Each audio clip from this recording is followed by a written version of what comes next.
Boy, there's lots of people who are fans who don't think it's real right there. Do you want to go back again, Terry, quickly? It's not, from my perspective, it's not an across-the-board statement that it's completely phony. I'm certain that there are instances when people do legitimately get hurt, and I appreciate that. And Billy Jack, I've seen you compete, and I've seen others compete. I'm sorry I haven't seen you compete, because I don't watch it very often. What do you think, brother?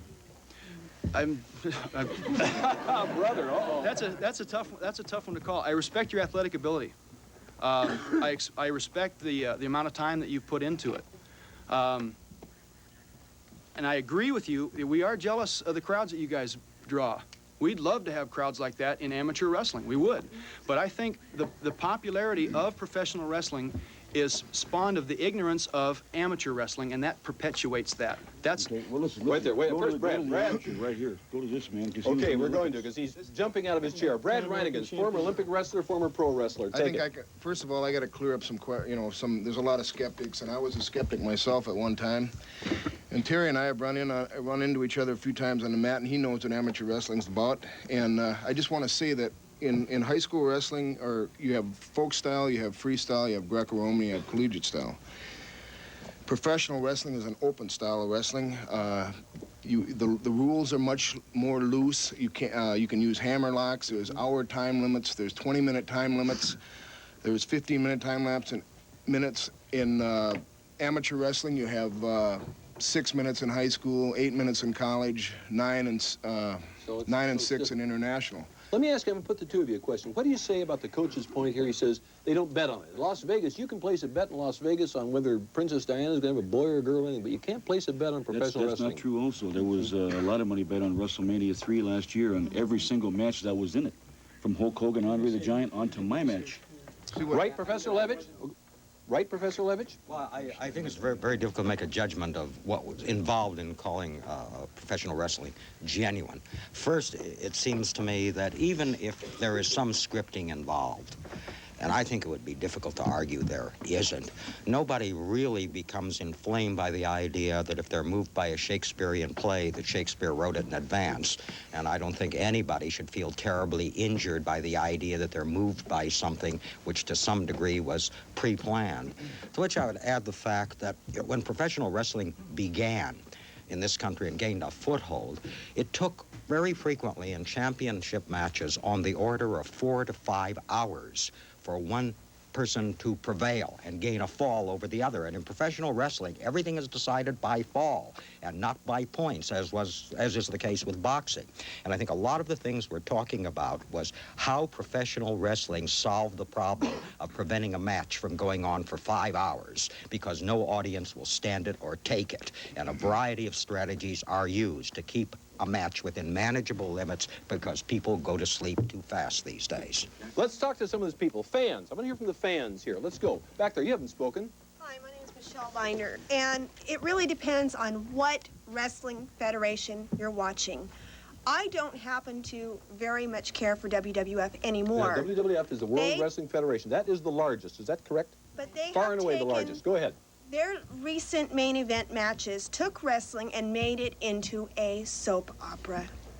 With what they pulled with the World Wrestling Belt match, really makes all those articles... What do you mean, what they pulled? What is it? What are they doing? Why is it soap opera? There was an illegal referee in the ring, but the commission, Jack Tunney, said that, as is always, the referee's decision is final. I asked Mr. Bruce Anderson about that, and no, it is not always final. Well, you know, speaking of referees, they're not all as alert as I am. We have a clip here that'll show a referee in a match. If we could cut to that right now.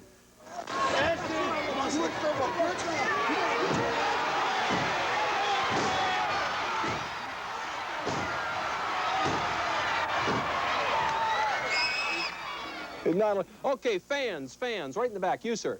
My name's Gary Folk. That's one thing I always wonder about it. For years, it's been going on that one guy is being distracted, the referee's being distracted, and the referee, don't they learn that something else is going on, or is that just part of the program? Right there, you man.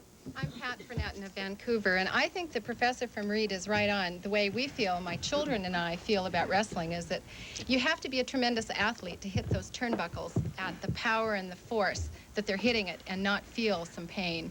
And you can tell on television when it's real blood and when it's not real blood. You can tell by the color.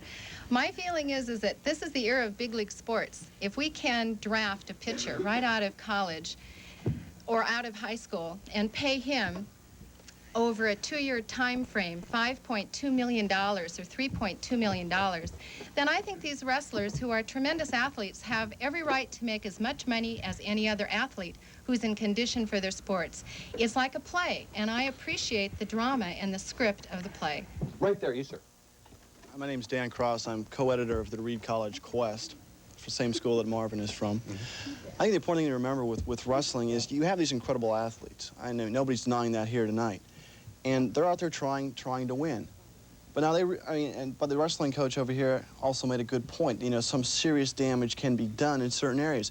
But that's the true skill of a great professional wrestler, to know just where that line is, and whether or not to go over that line, and how much pressure and pain you can apply to force a submission or a pin without putting the other person out of business, taking away their livelihood, their income. Terry, back to you quickly. Well, I think that there are arguments. It's an unqualifiable entity. You can protect yourself, and I'm not doubting their skill level or anything like that. To decommission, the thing that I have a lot of trouble with is their representation of themselves in the sport and what is acceptable behavior. The interviews on TV, the coaches cheating, and they're unsportsmanlike. Oh, wait, that's a point. What about that? The wrestler is a role model. The image. That's a problem. We just saw there. We just saw cheating. How do you feel about that? Right there, you, sir. My name is Art Hayes. I'm a father of a fan, and I'm a big baseball fan. I take my son to baseball, take him to basketball, and take him to wrestling. The baseball player, half of them don't have time to talk to this boy. Another half have cocaine in their nose. These people in wrestling, if it's an act, if it's a play or whatever, all I ever hear on TV, I'm not that big a fan of the game myself, but all I ever hear this Hulk Hogan and this man, Billy Jack, talking to these kids about is keep your body clean, stay off drugs, mind your parents, go to school. That's all they're ever telling them. Right there. You, sir. My name's Scott Ferris, and I'm a semi-retired pro wrestler from Portland and all over the world. I started with Billy Jack up in Canada. I think if we're talking opinions here, I think this gentleman's frustrated because he's too small to be a pro wrestler, and I think this gentleman here is frustrated because he isn't good enough to get in the pros. That's my opinion. Now, I'd like to say something else. I'm here to talk for Billy Jack, and I'm really proud of what he's doing, starting his new wrestling federation. I think it's terrific. I tried it myself. I was blocked everywhere I went. I have nothing but the utmost respect for Bill and his new company, and I wish him the best. I'd like for everybody to know that I'm available for training anytime. Billy Jack, what kind of image do you think you portray to the kids out there? What is your image? Well, I was very, very lucky and fortunate to get a break in professional wrestling, and it turned me around. And I happen to have a beautiful wife who stood by me and supported me for many years, and have a beautiful father who's blind and right now in a nursing home right now listening to this. And Dad, I love you with all my heart, and everybody knows my father. He comes first. Well, okay, he's riding with my wife, okay? It's a draw.